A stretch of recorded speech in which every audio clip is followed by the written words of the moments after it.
Yes, mga katindahan, tama po kayo nang nabasa ang inyong Madam Claire ay 6 months nang pregnant. Oh my God. So, nung nagdaan mga katindahan na Pasko at bagong taon, yan is buntis na si Madam Claire. At i-share ko nga sa inyo yung aking journey ng pagiging isang tindera, di ba?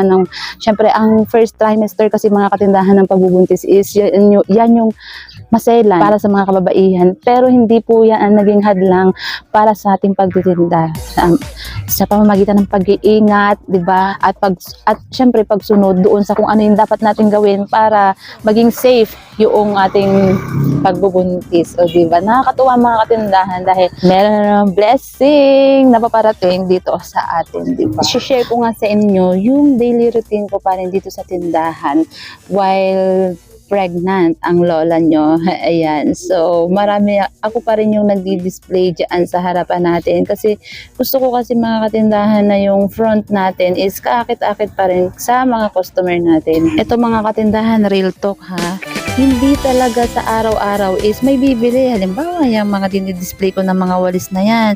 Hindi naman araw-araw ay may bumibili ng mga walis na yan. Kahit ibandera ko yan mga katindahan dyan sa harapan is meron talagang araw na walang bumibili mga katindahan. Pero ano yung kagandahan nito? Ano yung benefit nito sa atin in the long run, 'di ba? Mga katindahan, kung nakikita ni customer kagaya niya na may magaganda tayong display dito, may mga walis, marami tayong display, may nakikita mga customer na mga shorts yan, mga bags, etc. diyan sa labas natin, is mapapabili pa rin yan mga katindahan. Hindi nga lang ngayon, hindi bukas, makalawa, pero sooner or later mga katindahan, bibili at bibili yung mga yan. And besides mga katindahan, may isip ng mga customer na, ay, ang daming paninda dito, mukhang ano kaya yung meron sa loob, kasi dito sa labas pa nga lang is magaganda na yung nakikita nila, ano kaya yung sa loob. So kumbaga syempre bilang isang customer is mapapaisip sila na pumasok dyan sa ating tindahan para makita kung ano yung mga binibenta natin. Kumbaga kahit wala naman silang bibilin pero napamasid-masid sila, may mabibili yung mga yan.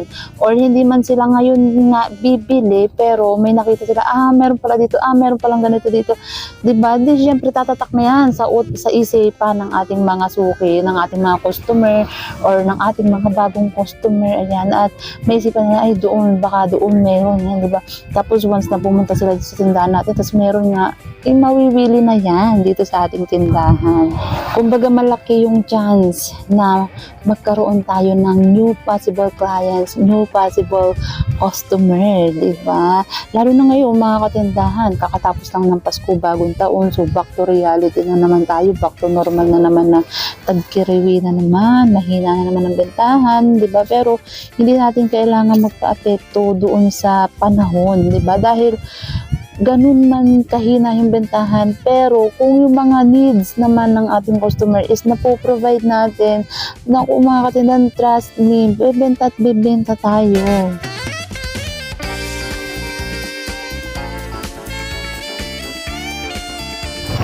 Ayan, so for the meantime mga katindahan is, ayan yung ating front, ayan, display. Kasi nga, hindi naman nga kasi ganun pang karami yung mga tao na pumipili, ganyan, kaya talagang may ma-display lang, di ba? Ayan, dito sa kabila, mga sombrero, may walis din, mga shorts. Tapos ayan mga katindahan, merong bibili ng karayom, yung isang set daw ng karayom, tapos sinulid. Buti na lang at meron tayo dito na ganyang paninda, o di ba?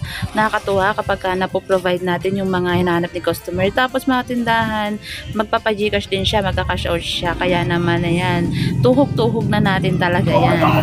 So eto nga mga daily kong ginagawa dito sa tindahan, mga katindahan, is pinakang exercise ko na ito dito sa aking pagbubuntis. Kumbaga mga katindahan, kahit papaano na kapag lakad-lakad ako sa pamamagitan ng pagdi-display, napapawisan ako dahil kita nyo naman, umaakyat pa tayo ng upuan para lang maisabit yung ating mga display ng mga shorts. Tapos ayan, walis-walis, pulot ng mga kalat, ganyan mga katindahan, which is nakakalibang din siya mga katindahan. Nakakatuwa itong ganitong may tindahan dahil alam mo yun, hindi ko nga namalaya na 6 months na pala itong aking tiyan, di ba? Ang bilis-bilis mga katindahan.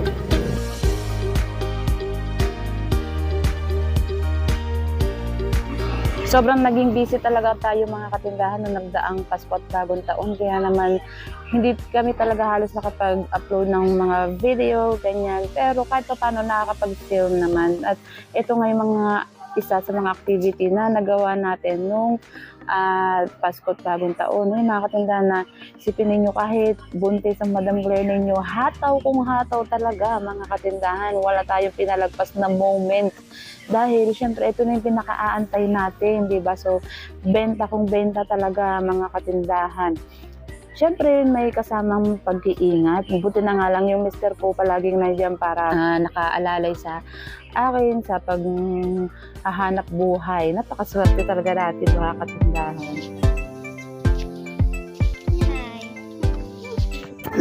Tapos eto pa nga mga katindahan, kita ninyo, nakukuha pa rin talaga natin mamili that time. Kahit na pagod-pagoda na talaga mga katindahan.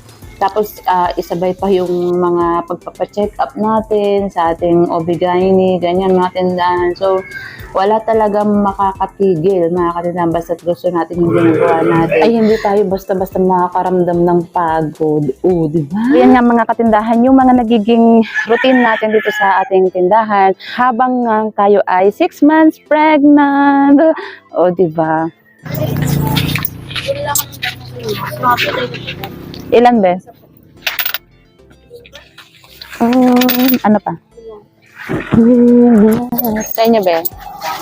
Super glue po. Meron po. Magkano po? Alin dito? Pili ka.